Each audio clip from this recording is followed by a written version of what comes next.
you so much. All right. I'm so excited to introduce Dr. Josette Palmer, who is a public health specialist and a family physician, to talk to us about COVID, the vaccine, and answer any questions that we might have.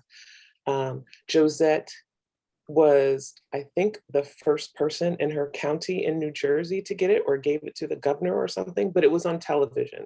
So I'm going to turn it over to Josette to give a proper description and to go for it. So thank you so much for joining us today. Thank you very much for having me. I do want this to be more interactive. So if you have questions, I do want you to ask them. I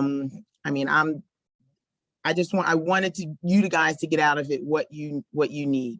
I work for the county of Gloucester County that I live in, and I also have a family medicine practice. So my background is in family medicine. I'm trained in family medicine. I do have my master's in public health, but I've been working for the Gloucester County for about 15 years now. And when the pandemic started, and they knew they were going to need to come up with a vaccine, and they came up with the vaccine, they had these mega sites. And these mega sites in New Jersey pretty much were, the vaccine's been distributed by the government, but the mega sites were just basically vaccine centers. And as they opened, the governor came down. And so, yes, I did get my vaccine, on television, and that was been a year ago. So I've had the vaccine for a little over about a year and almost a month now. And at that time, it was very new. It came out in December. And I will admit, I've thought, it's coming out pretty quick. But the technology is what made the difference. The technology for the vaccine, for the Pfizer and for the Moderna vaccine, is using the mRNA technology. And that's something that we're not used to using it with vaccines. And that was really those were really the first mRNA vaccines. But the technology itself for vaccines has been studied for years. The person that developed the Moderna vaccine, who's actually African-American, she was working on that vaccine for many years. She worked with that company as an intern. So it's new to society, but it's not new to science and to healthcare, because it is something that's been used. But once I looked at it, did some research, I felt very comfortable getting the vaccine. And since then, it's obviously it's been a windstorm. The last 2 years have just been, I don't even know the word to put it. But the virus started in March, roughly March, February, maybe even January. It's very, the symptoms were very similar to the flu. So some people say, oh, it's just the flu, but I've never seen a flu like this. I still have patients who are suffering from COVID from over a year ago, a year and a half ago. I have someone who's big, muscular, 200-some-pound men, secure. They're prison. I have a prison guard who just went back to work after being out almost a year. So it's not the flu. I've never had a flu that made people so sick. So that's not a good comparison. Now, when you look at the Omicron variant, because it's a virus, it's going to do what viruses do when viruses mutate. And that's why it makes it kind of difficult to, put it in a box and say that it's just going to do X, Y, and Z. It's not like high blood pressure. Your pressure's up. But even with high blood pressure, you can try one medication, it might work, it might not work. You might need to try a different medication.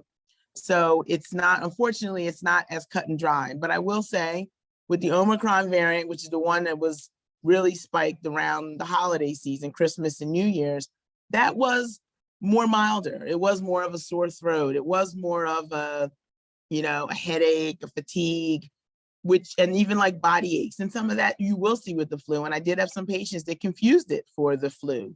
And, we were doing flu tests and we were doing COVID tests. So I work for the county, but also in my private practice, we do COVID testing. We also give out COVID vaccines. But COVID testing is done outside of the office. We do not bring people in the office with COVID. And we were testing them. We were testing them because of the sore throats with the Omicron variant. We were testing for strep. And we were testing for COVID at the same time. But I will say that I had more positives in between the end of December and mid-January than I've had in a long time. And to me, I think the last month was worse than earlier on, just because of the amount of positives.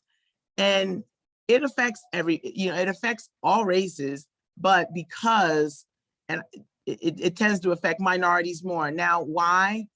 Is it because that there are more minorities in healthcare positions, in housekeeping, in lower income jobs?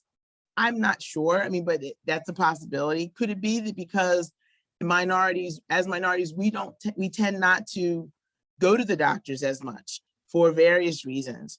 But if we're not getting regular healthcare, if we're not addressing our healthcare needs, then from the beginning, we're already behind the 8 ball, because our immune system is not as it would be if we were getting these things done on a regular basis.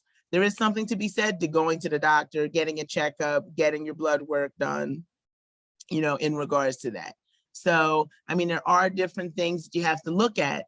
And is it because, the virus, they're spreading the virus and putting it in, the minority populations? Unfortunately, the virus is very easy to spread, and henceforth the mask, gloves, don't need gloves, but the hand washing is key. Washing your hands, wearing the mask. And at this point, with the Omicron variant, gone are the days of just wearing a cloth mask. If you're going to wear a cloth mask, I definitely would be wearing it over like a surgical mask, or wearing a KN95 or an N95. I know they kind of discourage non-healthcare people from wearing them, but I've seen it, that the cloth masks were not protecting from the Omicron variant. So now it's great that those numbers are definitely coming down. I see that even in my own practice, but there'll be another one. And unfortunately, because when you're unvaccinated, that provides a host for the virus. So as long as the virus has a host, then it will continue to mutate.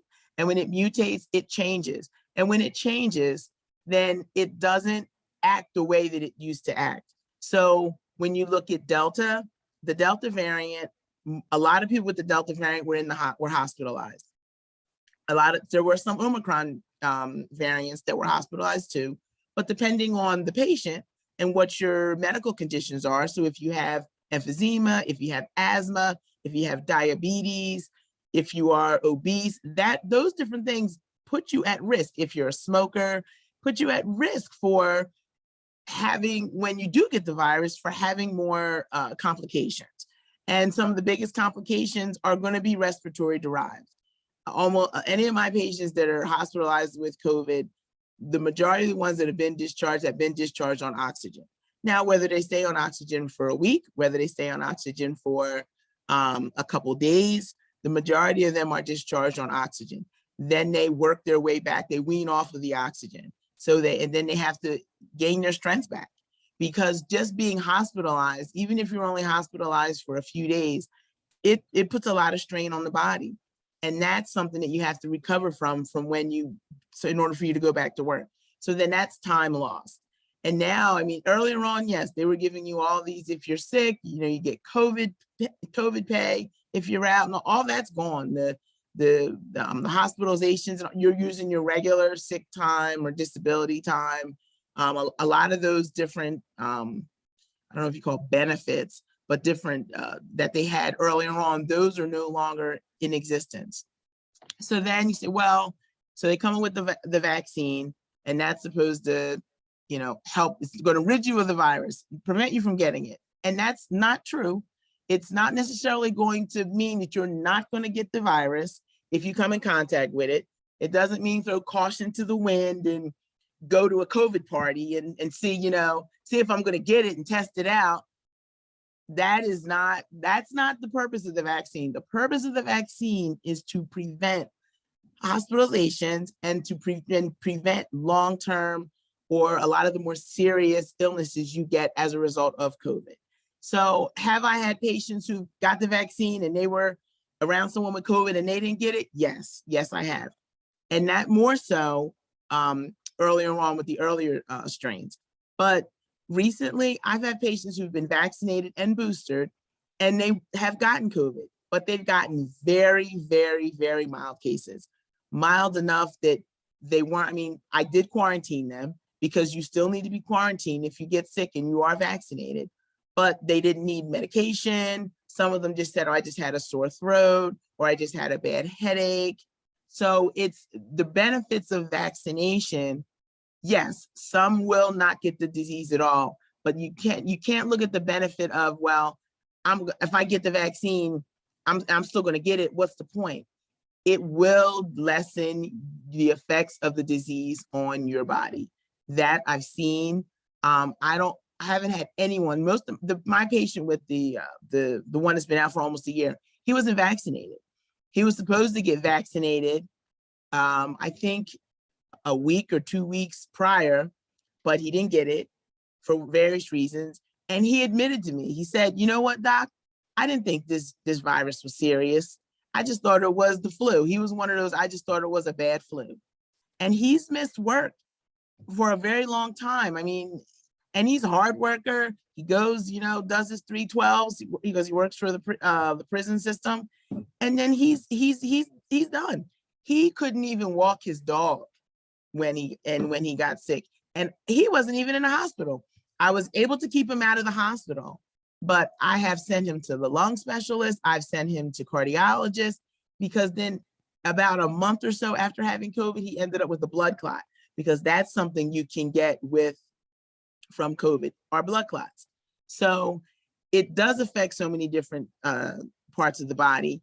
And that's why we really need to try to prevent it or lessen the effects of it. And that's what vaccination does. I know some of the things, some of the myths out there are, let me see, we'll start with the chip. So it's physically impossible to put a chip in a vaccine. When I worked at the mega site, yes, I'm a doctor, but I'm not above doing any job that I need to do, especially in times like these and what we had to do. So they asked me, do you want to stick? Stick means, do I want to give out vaccine? And I'm like, no, I prefer not to be around as much of the public as possible. So I drew up vaccine.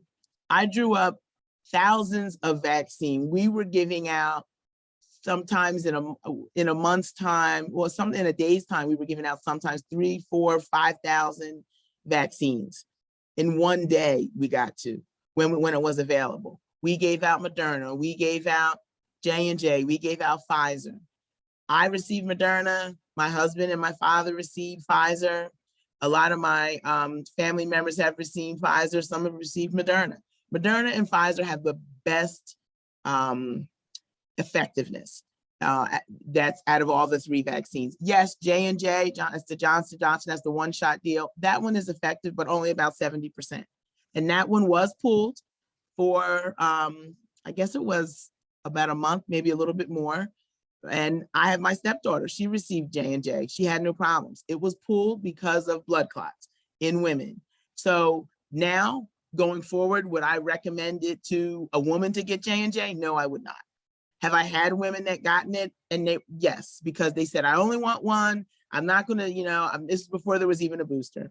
I don't want to be, I don't want to have to go back and forth. This particular person, she can't walk, she can't ambulate. So she's in a wheelchair. She said, it's such an effort to get out. I only want to do the one. So none of the vaccines, as far as, the chip, there's a chip in your cell phone. There's a chip in this laptop. There's a chip in the Easy Pass. There's a chip in your remote. There's a chip, I have a photo thing in my Google photo thing in my kitchen. It shows photos all the time. There's a chip there. There's many, many ways where we are being monitored, we are being followed, we are being tracked. If you look up something on your phone and then you go to your laptop, it's there. What I looked up on my phone is on my laptop. It's all connected. So you can't put a chip in a device. The vaccine is mixed or it's frozen. The Pfizer one is frozen in sub-degree temperatures. You can't even touch it with your naked hands. And then it's mixed with saline. A chip would not be able to go into a vaccine. I know that, there's anything on the internet. If you look for it, you're going to find it. but it's impossible for that to be. What was the other one? They're doing to us just like they did Tuskegee. Well, first of all, I think you have to understand Tuskegee. Tuskegee was where they withheld treatment from African Americans. They did not try to give them a treatment that would harm them. They withheld treatment in order to study what syphilis does to the body. And that's horrible. And from that experiment came a lot of these laws now, or rules and regulations that you have for when you do a study. You have to have informed consent. If I were to do research, I have to give everyone that's participating a document stating what I'm going to do, what my intentions are. Yes, when they study medication, they do give some people a placebo, but you are aware of that in advance, that you may get the placebo, you might not get the medication, but then at the end of the study, then everyone involved, you have the opportunity to receive the treatment. And I have patients now who are in studies with cardiologists for different drugs for their heart rate, for atrial fibrillation. They're aware that they might not have the drug that they're particularly studying. They may be getting something else, but that's full disclosure. Does that mean that, everything is done on the up and up, and that I fully trust everything and no, I don't. I'm realistic. I know that, there's lots of different things going on and lots of different pieces of the puzzle. But if anything, when I look at the people who are affected by COVID, the people that are dying with COVID, it's almost like a reverse psychology to me as to why we don't get the vaccine. And all we need is one little bit of doubt. Oh, maybe this is Tuskegee. Maybe they are trying to get rid of the minorities. I had one patient, she said, well, maybe they're trying to get rid of the old people.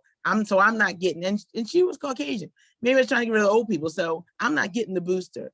And I said, well, ma'am, I don't think they're trying to get rid of the old people. If they were going to do that, they do that by, just taking away your Medicare or cutting back on those expenses.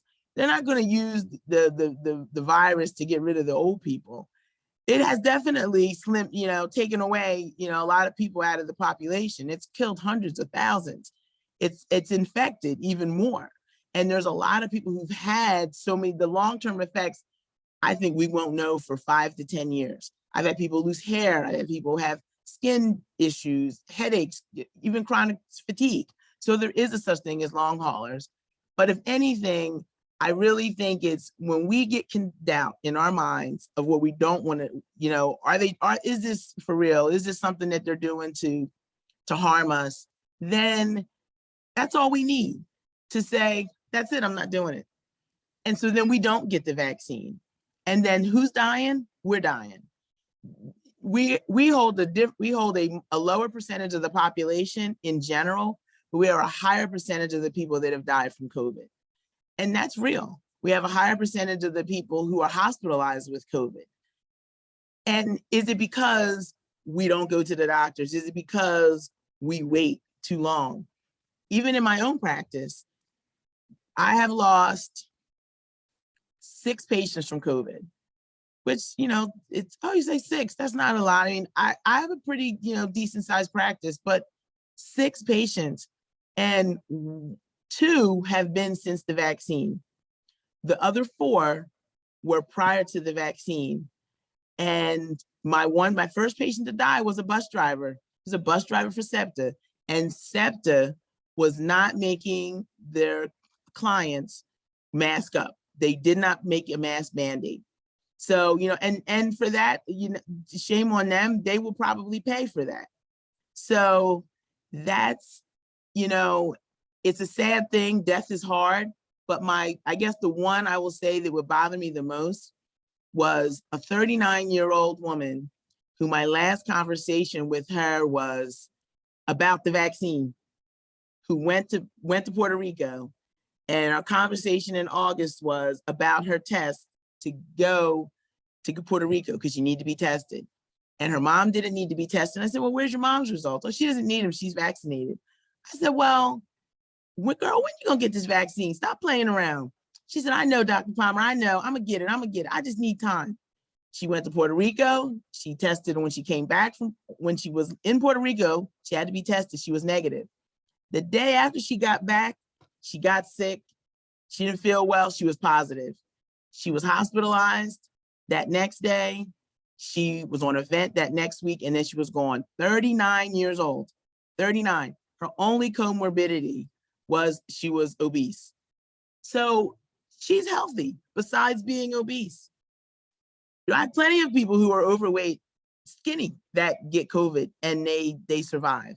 So, 39, that she was my youngest, and she was at a time in her life where she could have been vaccinated, but she chose not to.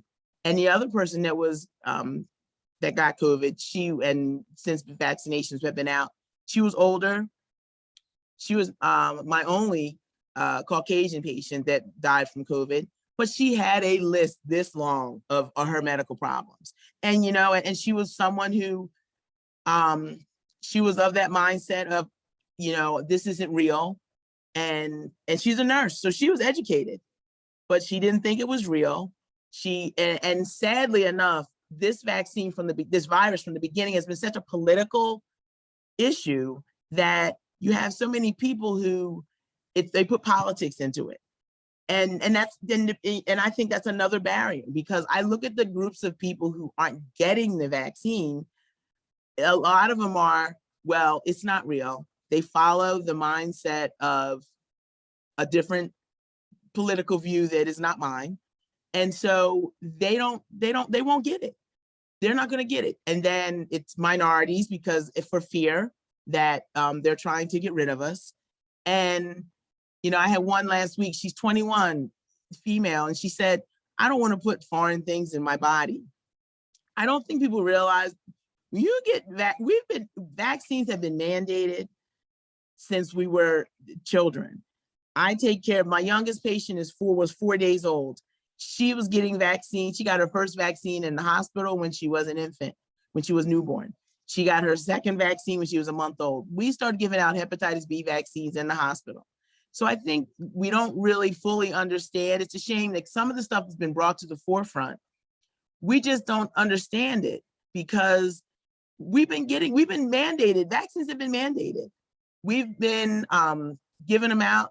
My daughter, she had to get a list this long of the ones she had to get when she was younger, in order for her to go to school. So, I mean, even, all of us here, if you received any type of vaccines, when you went to school, you had to have vaccines. Now, are there some exemptions that they use? Yes, they will give you a religious exemption. I think that's about the only one. Or if you had like a severe reaction or whatnot to a vaccine, but they don't even use a lot of the preservatives. A lot of times they've taken them out because of we're giving vaccines to infants, because we start off immunizing at birth and it continues every couple months until they're 1, and then it spreads out from then on. But as far as, somebody telling me what to do, I will admit, I mandated the vaccination in my office, and I lost 2 employees as a result of it, one of which who was my best friend. So you can, even when, for the common good, when you have to look at vaccination, it's not just about me. Yes, I'm protecting myself, but I also am protecting everyone around me. I've been blessed. I've been able to work. It's I wouldn't say it's a curse, but I wasn't able to work from home. I had to go out and see patients. My practice, I have a practice that has only been open for now 6 years. So I went out and I worked. My staff said, if you're coming in, we're coming in. So we all came to work. We were doing extra stuff for the county, helping them put the testing in. So we were going out into it. And no, it was very quiet. Not a lot of people were coming to the doctors, 2 years ago, but I was going out. My husband works for the gas company, so he had to go out. My father wasn't working as much in the beginning. Then he was working more. So I have to get vaccinated to protect my household, to protect, at the time, my in-laws. I didn't want to be around them and bring the virus, because you can carry it. So even if when you're younger, you might not feel as much of the effects but then before you get infected, before you know you're sick, you're already spreading it, because you can come in contact with someone on a Sunday, and then Everybody you see on Sunday you're fine with, but Monday, you're shedding it. By Monday, in 24 hours, just about you are spreading that virus. So then everybody and you might not even be sick yet. So everybody you come in contact with, you're infecting them. They're potentially at risk. So unfortunately, it has so many different stigmas. There's so many different pieces of this puzzle that it's not a cut and dry, go get your flu shot. And now, sadly, some people who you would normally get the flu shot, they didn't want the flu shot because there's something going around saying that the flu vaccine contains the COVID vaccine. So then they won't get the flu shot. So, and that's not true. It's not, I mean, you can go on any of the sites for the companies of what's in it and, what it's made of, what its intentions are, that it doesn't work. Unfortunately, fortunately, it doesn't work like that. They have to be in it, what's in it. Measles, mumps, and rubella vaccine has measles, mumps, and rubella only. It does not have anything in it that's going to protect you against anything else. I will say this, any vaccine is going to boost your immune system.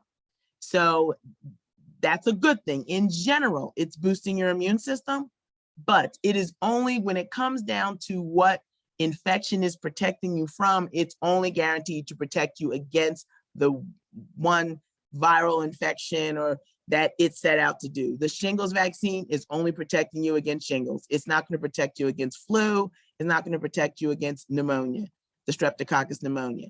The COVID vaccine is only protecting you against COVID. And as it mutates, will it be better? Will they change the vaccine? The beautiful thing about the mRNA technology is that, now that they see some of the different changes and we've been giving the vaccine out for over a year now, I think, now I don't work for any pharmaceutical companies, but I think they will look at it and say, oh, maybe we need to tweak some things. The flu vaccine changes every year. It's not the same vaccine. Every year, the flu vaccine is different. Are there some similarities? Yes, but it's different. It goes according to what flu strains they see in Asia. And once they see that, then that's how they make up the flu vaccine. That's why it comes out late in the summer, because they have to develop the vaccine at that rate. And then that's given out. And that's given out in a certain time. And this is, we're in flu season now. And I still think our flu numbers are down because people are still wearing masks for the most part. I mean, you have to not, you don't have to be vaccinated to come into my office, but you definitely have to wear a mask. My employees have to be vaccinated and masked, but any patients that come in, they have to be masked. And sadly, yes, you have patients that come in who they don't think they need to wear a mask, but you do need to, you should be wearing a mask. I still wear a mask. I'm vaccinated and boosted. I wear a mask, definitely in the grocery store. I wear a mask when I'm out and about. No matter what other people are doing, I still want to protect myself, my family, my patients. When I'm seeing my patients, I keep my mask on the entire time. I mean, especially now, because yes, the numbers are better. I think we had maybe only one positive this week, but you have to just protect yourself. Any questions? I know I've been kind of going on, but anything burning on your minds? Good morning. My name is Beverly, and I mean, you have really broadened my knowledge in, speaking on the vaccine. And I did hear you mention about for instance, I heard you mention about shingles. Mm-hmm. And you do hear, if you take this, it's got this in it. Because normally I will get the flu vaccine, but then I was kind of hesitant because I didn't want, a mix up with the flu and the COVID. Mm-hmm. So what I wanted to know is there a way, I know with the shingles, they were saying if you had chickenpox when you were younger. Now, mm-hmm. that could be back in the years. And I know in today's modern, you can check with CDC or whatever to see what vaccines you had, if you had chickenpox or measles, mumps, or rubella, all of that used to be noted in a vaccine book. But how far back can you check to see? I'm in my 60s, so how far back can that go where they can check, or do they have record of it? No, I mean, you might have records, but I mean, I'm 53. I don't have my vaccine record. Blood, it's all in blood. It's all in blood. So Okay. you mentioned all the ones that would be tested: measles, mumps, rubella in the blood. And actually, they've shown that as we get older, our measles, mumps, rubella titers do not, are that vaccine that we had when we were younger does not hold us. Years ago, I went to med school, 89, 93. So around that time, there was an outbreak of measles in Philadelphia because there's a religious group, I don't remember who, that would not, it might've been Mennonites, that would not get vaccinated. And therefore there was a lot of measles and people who were vaccinated. So that's when they realized you need a second measles shot. So now children do get two, that's the requirement. But for an adult, you would check through the blood. So you would just say, to your provider, can you check to see if I'm immune to these different things? And measles, mumps, rubella. And for the chickenpox, I hear it all the time. I do it all the time because they say, I don't know if I had chickenpox. I don't remember if I had chickenpox. So, okay, so I check it in the blood. As long as that test is positive, meaning that they're immune, that they had chickenpox when they were younger, then I will give them the Shingrix. I will say this, for ease of insurance, get the shingles vaccine before you get on Medicare, because Medicare is a bear with that. They really only want it to be given at the pharmacies, and it's still sometimes they're giving you a hard time. You best to do that. They originally it was 60 was the minimum age, but now the age is down to 50. So have I gotten my shingle shot yet? No, but I am. So you can get it you get it checked through the blood. There's not saying there's not, you still want to keep, if you have records, keep records. Now your important vaccines to get would be tetanus every 10 years. If you are over 65, then the pneumonia shot. But if you're younger than 65 and you have diabetes, or if you have heart disease, or if you have cancer, then you would get the pneumonia shot earlier than 65. But the as far as the mix up, it's very hard to mix it up. The COVID vaccine is 0.3 for Pfizer, 0.5 for Moderna. There's a very little amount, and it's done separately. If we're giving out, first of all, I advise my patients not to do both at the same time, not to do, just because if they're having a reaction, I want to know what it's coming from. Now, vaccines that have been out for years and years, yes, I'm giving it. I've given flu and pneumonia together. I did have a patient that got her flu and her Shingrix together, and she had a reaction. So lesson learned, unless a patient says, doc, I want to do both of like flu and Shingrix, or Shingrix and COVID, I would not do that. There's not, they can't, that's just be very dishonest for them to, give you one in place of the other, but accidents can happen. And that's part of my concern about patients who go to pharmacies and get a lot of vaccines. But that's kind of the way the government's kind of set it up, to pull people away from doctors' offices and send them to pharmacies to get vaccinated. And pharmacies are trained, they get a half a day of training on how to give a vaccine. That's it. Wow. And they're legally not responsible if there's a complication.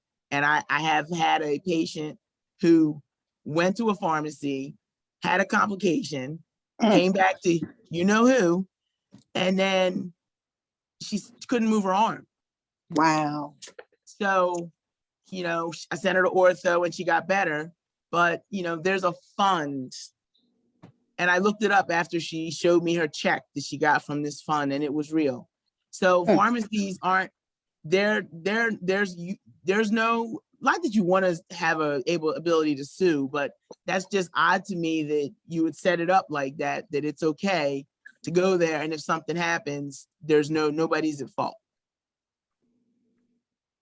So be careful where you get your vaccines at.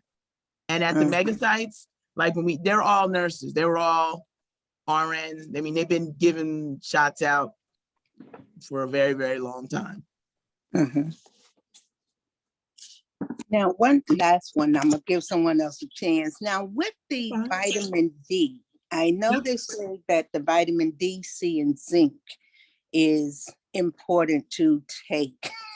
Yes, thank you for mentioning that, because I didn't want to everybody to think that, oh, you gotta, it's all vaccine, and there's other stuff, there's a lot out there to protect your immune system. But I will say this, none of these supplements are going to replace getting a vaccine. These supplements will boost up your immune system. Because I look at Aaron Rodgers from Green Bay Packers, and he said, "Oh, I'm vaccinated," but all along he was taking some concoction. He was never vaccinated, but he told his team he was vaccinated. So, elderberry, zinc, vitamin D, all those, they are excellent. I would still take them. They're going to help boost your immune system. Just because you get the vaccine doesn't mean you are not going to get sick. So don't just go by that. Still take those supplements.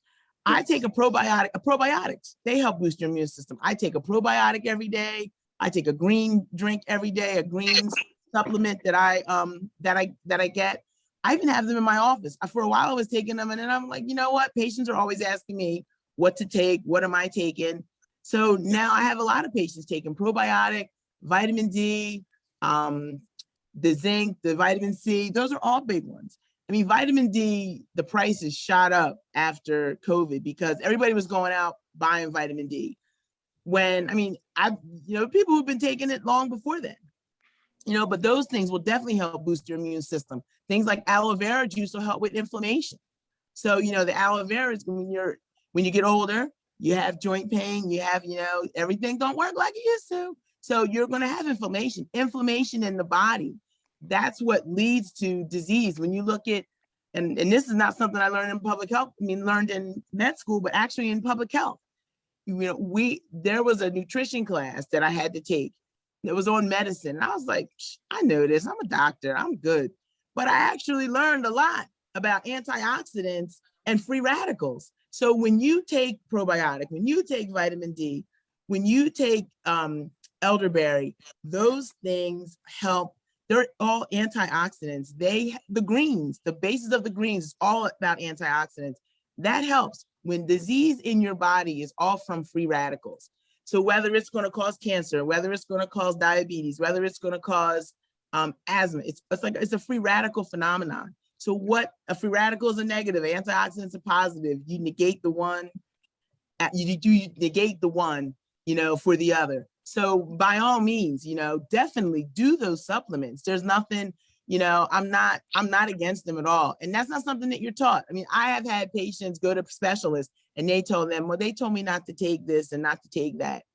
And I said, well, and specialists, I'm not taking anything away from specialists, but they say don't take them because they don't know. And a lot of times doctors, because it's traditional medicine, they don't want to learn. They don't want to expand their horizon. I have a open mind. I don't limit myself to just what I was taught in medical school. I, want to learn what I can learn.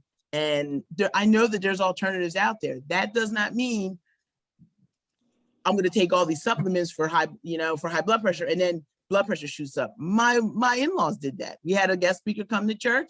He was telling them all about all this stuff and how bad traditional medicine is, and medicine is bad for you, and this and that and that and this. And so they took it upon themselves to not take their medicine without saying anything to anybody. But then less than a week later, mom and dad are in the ER, both of them together for what? Well, they're having chest pain, and the one thought she was having a stroke. And when I get there and I start asking, they stopped their medicine. They stop their medicine to take the supplements. That's not how it works. Add the supplements on and then wean yourself off, but please do not do that on your own without the care of your healthcare provider. And if your provider doesn't buy into that, and then you might need to go provider shopping. But I mean, I tell my patients all the time, this is a team. We work together. I will give them options and they'll look at me like, well, what do you want me to do? I'm like, well, what do you feel comfortable with this? Like, this is what I want. Especially I see it a lot with cholesterol. I don't want to take that medicine. I don't want to take the cholesterol medicine. That's going to make my muscles hurt. So we can try other things, but I can tell you right now that especially if you have a family history of it, nothing's going to bring that down but medication. And then when you get plaque and then you have a heart attack, and then you have a stroke, you have to pay attention. I mean, and that's why it's so important to go to the doctors, get blood work done, and ask questions. You know, it's funny. I order standard blood work. Everybody 40 and above gets the same thing, except for men get a PSA. So then when something happened, and I said, one patient, she's pre-diabetic. She says, well, okay. And I told her what to do, So she goes and talks to her friends and says, well, if you're pre-diabetic, then you need to know what your hemoglobin A1C was. So she comes in to me with attitude. And I'm like, well, I could have told you what your number was. She says, well, I don't even know what it means. Exactly. So you don't know. I said, I'm checking all those things all the time and you don't realize it. But, you know, a lot of times you don't know what you don't know. I don't know what you all know. You all, you know, do great things. I can't do that. You know, we all have our wheelhouse. I stay in my lane. I tell my husband all the time, I don't know the gas industry. I know medicine. You know, there's a problem. You know all about that. If somebody has hits a main, that's all you know, but I know what I know. So I think, you know, you have to, when it comes to your health, you just have to pay attention to your body. You have to stay up on things. As you get older, it's so important to do different things and to have somebody to work with you to make you part of the process. And it's not easy. It's not easy. And you can go online and read all you want. And if it were that easy to go online and get all the knowledge, then everybody would be a doctor. There's more. It's just not. That's not what we're all, you know, the world is made. The world is what it is because we all have different things that make us, that we enjoy, that we're good at. So that's what you do. And it's just, you need to, and as you get, and like I said, I can't say enough, as you get older, there's so many different things. You know, you over 50, you got to get, over 45 now, actually, you got to get colon cancer screening. You know, whether it's a colonoscopy or whether it's the Cologuard box, do something. You know, I did the box. I didn't, you know, I had a colonoscopy years ago because I had an issue, but I did the box. And my, you know, it was fine. But I found 5 people with colon polyps as a result of doing the box and 2 people with colon cancer. So you can't tell me that the box ain't good enough because, you know, and I tell patients all the time, the box is good enough for me, it's good enough for you. You know, if you want a colonoscopy, go for it. But ever since Chadwick Boseman passed from colon cancer, now as African-Americans, it's like, whoa, you know, I got to get this checked. And you're right, you need to get this checked. So it's so important to kind of stay on top of things. And it doesn't mean you got to run to the doctor with every, you know, your pinky, you broke your nail or you stubbed your toe. But when your body, if things change and only you know your body, then you do need to be on top of it. And I'm big on prevention. And a lot of times with prevention, you got to buy in. You have to, I got to get this lab work done. I got to go get my mammogram, you know, or, you know, for a man, I got to know, like, when my urine stream changes, whoa, that's not supposed to be like that. What's different? So it really is a lot, you know, just, you have to pay attention. Wow. Yes, good morning. Good morning. Thank you. I can't thank you enough Yes. because I've been going crazy. And the reason why I've been going crazy because I have a group of friends who are Christians, and I have another group of friends. And one side is telling me to get the shot, and another side is telling me not to. But I know the bottom line is I have to make up my mind. For myself. Yes, I don't want to ma'am. be influenced by other people telling me what I should do. So Mhm. this was a godsend. When I was talking to my friend the other day, Pat, people probably know her, Pat Cozy. So anyway, she told me that this was happening this morning. And I said, okay, Oh, send that's me the great. link. Yes, yes. And I'm glad I did because a lot of things you said, I've heard these myths about all of that, you were Mhm. saying. So you more or less cleared that up in my mind. Mhm. Now, there's another thing when people are getting sick after they have their booster shots, they Yes, have ma'am. right. Mhm. So it why? In some cases, they are dying. So people would take that who doesn't know anything, but look Mhm. at you as a friend. I'm protecting you. This is what happened. Yeah. A month or so ago, I had lunch with a friend, and she said to me again, "Don't get the shot. Don't get the shot."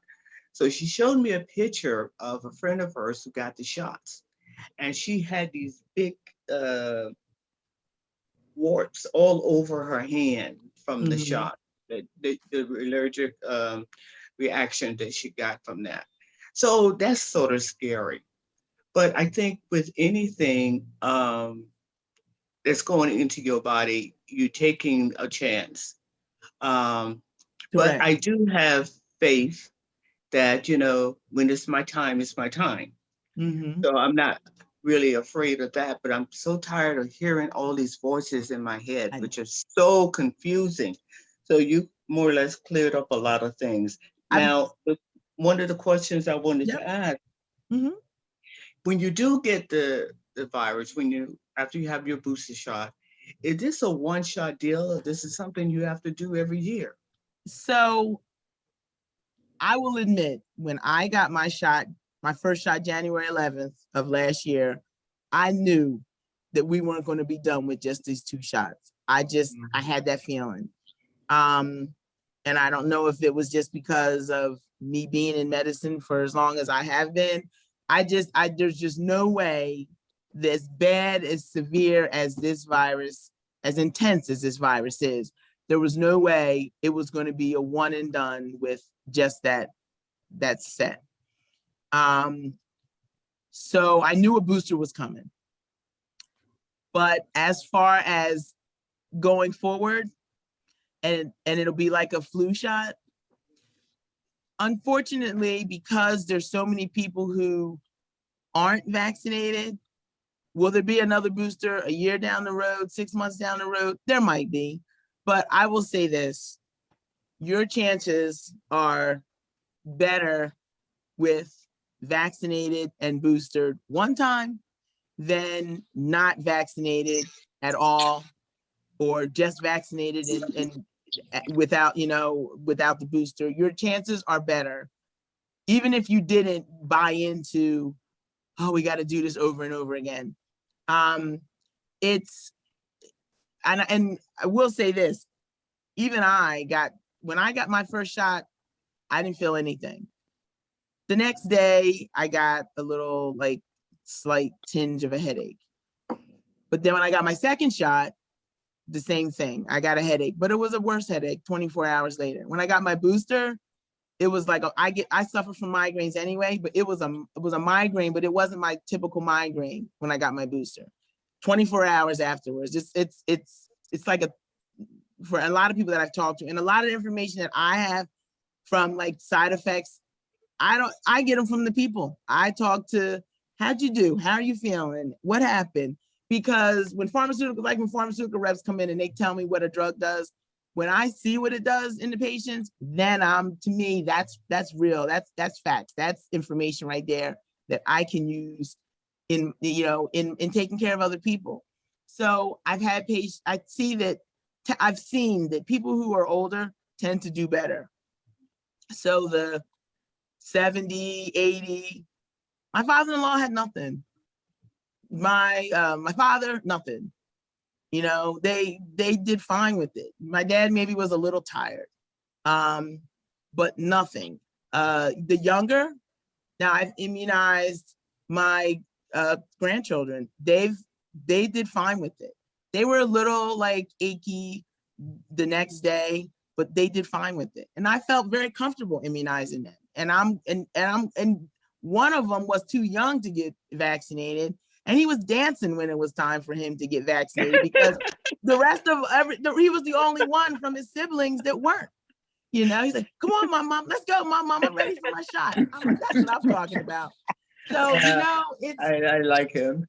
you know, yeah, he's full of energy, that one. So, you know, it's just, everybody's different.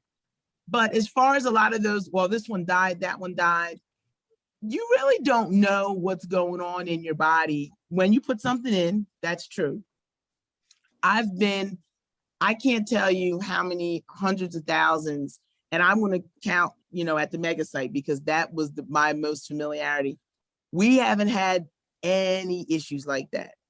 That's nothing like that. No deaths, no, you know, heart attacks, no strokes. Now, the most that we've had is people's anxiety, people getting a panic attack from getting the vaccine. You know, I remember a couple times we've called 911 to the mega site to take them, and they had to go. Even though we have EMTs there, we had the sheriff's officers there, EMTs, we had the reserves were there. But once they started getting a panic attack, they get themselves all worked up over it. So they did go to the hospital. But as far as like a long-term issue, something like their death or anything like that, rashes, nothing. Now, I can only speak for those hundreds of thousands and the people in my practice. I can't speak for, you know, the person that you know, and everybody's going to know somebody. But then for all that, and even if that was true, then what about all the other people that got it and nothing happened to them?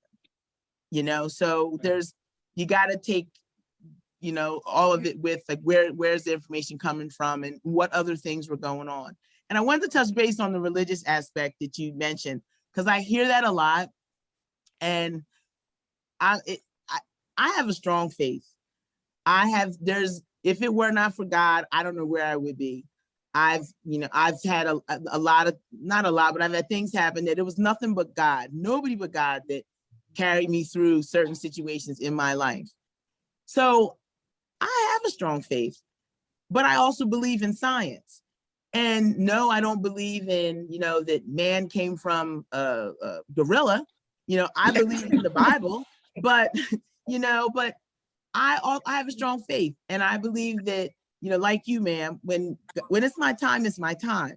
Amen. But I'm going to enjoy my, you know, while I'm along the way, I'm going to do what I'm going to enjoy myself. But at the end of the day, if they have that faith in God, then where is that faith in the people or the processes that God puts in place to help protect you? So, you know, God had his hands in the making of all of this. I mean, I guess it's how you look at it, but that's, you know, it's when you look at, when they put, well, it's, you gotta have faith. But yeah, it's like the joke when the guy was getting ready to go over the waterfall, and you know, he was waiting for God to save him, and they send a boat, and he doesn't get in the boat. God's gonna save me. He sends a helicopter. You know, God's gonna save me. I'm like, but then he dies, and he gets to heaven, and he says, God, I thought you were gonna save me. He said, I sent you a boat. I sent you a helicopter. You didn't take any of that. You know, so when we look at, you know, the big picture, like God is in this. But sometimes we don't want to listen to that. Yes. Right. But you see, I do have a full understanding because God said, use discernment and be wise. Yes, ma'am. And yes, if there's a vaccine out there for me to take to protect myself, I feel that his hands were in it. Yes, but my thing was, I was just getting so tired and fed up with my good friends telling me, you know, don't do it. You know, it's too soon. Don't do it. And then I had my family saying to me, do it. Mm-hmm. I mean, I couldn't spend Christmas with my family because I wasn't vaccinated, you know. Yeah. And I don't want to be controlled by what people are telling me. I need more facts to lean on Yes. and Yes, not ma'am. lean on your understanding. I know Amen. God is going to protect me, but like I said before, he said, be wise as a dog. You Yeah. don't use discernment. Don't be foolish, and Yep. you helped me make that decision. I think it was a godsend that this was set up. Aw. And Pat, I Thank found you, out from her Josie. at the last minute. Okay. Yeah. So, and I was anxious to get on the phone this morning. But one other thing, then I'll Yes, just turn it ma'am. over to You're someone else. Okay. Now you mentioned that you wouldn't recommend a pharmacist. That's exactly where I was going to go. No, But just if you're comfortable there and you know them, if you've had other vaccines there, then by all means. But no, I haven't. Where I'm planning to go. No. So maybe just, if they've gone there, they've done a lot, ask who's going to be giving it out. I mean, it's kind of tough I know they're a big mainstream of who's giving it out, but I mean, some of I know the counties, they're still doing it. They're still giving them out, and they're nurses that give it out. I tell you what. Lots of patients. Yeah. I'll just pray and go. There you go. That's it. That's it. That's it. That's it. Well, I will put say it this. in God's hands. I will say this, ma'am. If they go up high by on the top of your shoulder, that's wrong. If they go down below, that's wrong. Make sure they're going right in the middle of that top of your arm. You're good. You're Right. Good job. Okay. Sounds great. Thank you so much. You're welcome. So I see we have one last question. This has been really great. The question is, if a vaccinated person gets COVID, how long do they have to wait to get a booster? They don't. But I would not go if you're sick. So originally when the vaccine came out, we were making people wait 6 weeks in order to get the vaccine, 3 months if they received the monoclonal antibodies. Now, that being said, if a vaccinated person goes to the hospital, gets the monoclonal antibodies, then they still have to wait 3 months. The monoclonal antibodies in and of itself prohibit you from getting the booster. The booster is the vaccine. The booster is the vaccine. It's no different. It's the same amount, except for Moderna, it's less. But for the Pfizer, that's the same. It's the same. It's no different. So you can get now. That doesn't matter, and you do not have to wait. You can be, you can have had COVID a week prior, and as long as you're feeling good. I would never get a vaccine, not any vaccine, if you don't feel well. If you don't feel well, do not get a vaccine, because you need your body to do what it needs to do. It can't do that if you're still recovering from the other illness. So if you're still have fever, cough, congestion, do not go get any vaccine.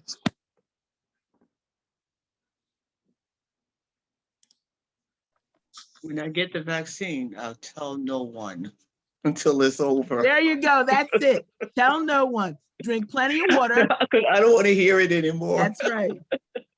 You drink plenty of water. Take your vitamin D. You'll be fine. Okay, thank you. So let me see. There's a couple other things came up here. So if you have a sore throat, should you get tested? Well, that's been the most common symptom of this Omicron variant is sore throat. Now, that being said, if it's your typical sore throat, then no, but I almost hate to say that, because I will admit, I had patients early on, going back 2 years, who they came in with sinus symptoms, and then they weren't just getting better. I said, this is odd. Let me just do a test. And they ended up having COVID. So, it's I'm more, how do you call it, head shy. I have no problem. No, you need to be tested. I have patients call all the time, and they can't come in for an appointment. I have these symptoms. I want an appointment. When was the last time they were tested? And they had a home test that was negative. Okay. But I mean, I've had some that have had no symptoms, and they come in, they go through their whole visit, and then they say, you know what, Dr. Palmer, can you just test me? I just feel every one of them that have done that to me, everyone has been positive. Everyone has been positive.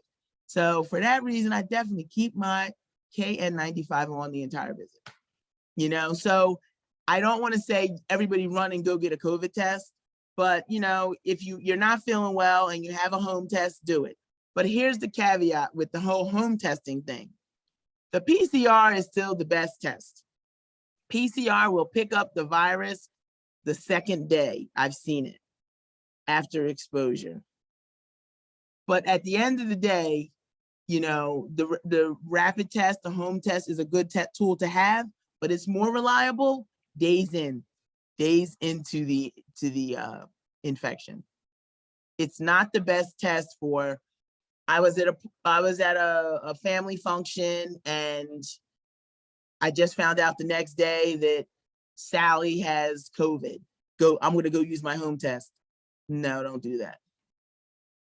Don't do that because it's too soon.